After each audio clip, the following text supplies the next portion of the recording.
आज शनिवार आमादेर मतो जारा निरामिष खान शनिवार दिन तारा बाड़ीते এই রকম নিরামিষ একটা পোস্ত তৈরি করে নিতে পারেন। এখানে আমি ঝিঙে কেটে ধুয়ে রেখেছি, পোস্তটা জলে ভিজিয়ে রেখেছি, সাথে 3টে শুকনো লঙ্কা আর আলুটা নুন দিয়ে অল্প একটু সিদ্ধ করে নেব। আলুটা সিদ্ধ বসিয়ে দিয়েছি। প্রথমে কড়াইতে সরষে তেল গরম করতে দিয়ে আমি 3টে শুকনো লঙ্কা দিলাম। লঙ্কাটা একটু ভাজা হলে আমি কালো জিরেটা ফোড়নে দিয়ে দেবো। আমি এখানে কালো জিরে ফোড়ন দিচ্ছি, আপনারা 5 ফোড়নও দিতে পারেন। ফোড়নটা একটু ভাজা হয়ে গেলে আমি আলুটা ছেড়ে দেবো। আলুটা ভাজার সময়ও নুনটা দিয়ে দেবো।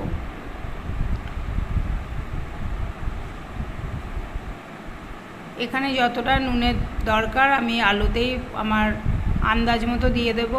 এখানে আমি 2 চামচ নুন দিচ্ছি। নুনটা দিয়ে ভালো করে নাড়াচাড়া করে নিয়ে আমি ঢেকে দেবো আলুটা ভাজার জন্য।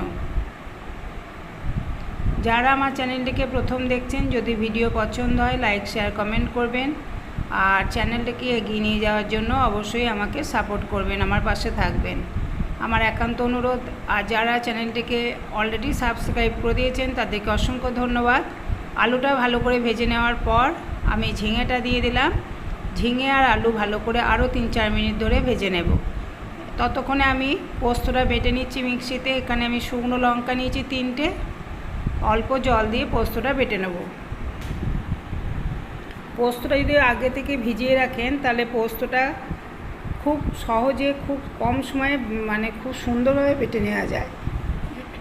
এখানে আমি আলাদা করে কিন্তু জল দিইনি। ঝিঙে আলুতে যে নুন দেওয়া ছিল, ঝিঙেটা দেওয়ার পর এমনি এমনি জল বেরিয়ে গেছে, আর এই জলেই আলু আর ঝিঙেটা খুব ভালোভাবেই সিদ্ধ হয়ে যাবে।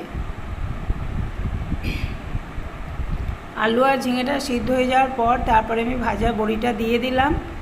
বড়িটা ভালো করে আলু আর ঝিঙের সাথে নাড়াচাড়া করে নেব। তারপরে আমি পোস্ত বাটাটা দিয়ে দেবো। এখানে পোস্ত বাটাটা দেওয়ার পর বাটি দেওয়ার জলটাও দিয়ে দেবো। তারপর আরও কিছুক্ষণ ঢেকে দেবো রান্না হওয়ার জন্য। সব শেষে আমি 3-4টে কাঁচা লঙ্কা চেরা দিয়ে দেবো, আর উপর থেকে একটু কাঁচা সর্ষের তেল ছড়িয়ে দেবো। খুব সহজে অল্প সময়ের মধ্যেই এই পোস্ত রেসিপিটা হয়ে যায়। আপনার বাড়িতে এই প্রসেসেই ট্রাই করবেন। যদি ভালো লাগে অবশ্যই কমেন্ট করে জানাবেন যে বড়ি দিয়ে ঝিঙে আলু পোস্ত রেসিপিটা কেমন হয়েছে। এটা ভাতের সাথেই সাধারণত খেতে ভালো লাগে, আর যারা পোস্ত ভীষণ ভালোবাসেন তাদের রুটি পরোটা সব কিছুর সাথেই ভালো লাগবে। আমি কিন্তু এখানে সামান্য একটু চিনি দেব। আপনারা এটা চিনি দিতেও পারেন, নাও দিতে পারেন, কিন্তু যে কোনো সবজিতে অল্প একটু চিনি দিলে টেস্ট একটু ভালো আসে। আমি অল্প একটু চিনি এখানে অ্যাড করে দিচ্ছি, 1/2 চামচেরও কম একটু চিনি দিলাম।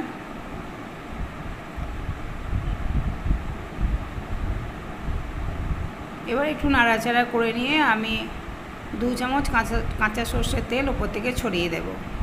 কাঁচা সর্ষের তেল আর কাঁচা লঙ্কার একটা যে আমি এরপর ঢাকা দিয়ে দেবো। এটা খুব সুগন্ধটা খুব ভালো আসে, সেই জন্য পোস্ততে একটু কাঁচা সর্ষের তেল আর কাঁচা লঙ্কা শেষ মুহূর্তে দিয়ে দিলে খুবই ভালো লাগে।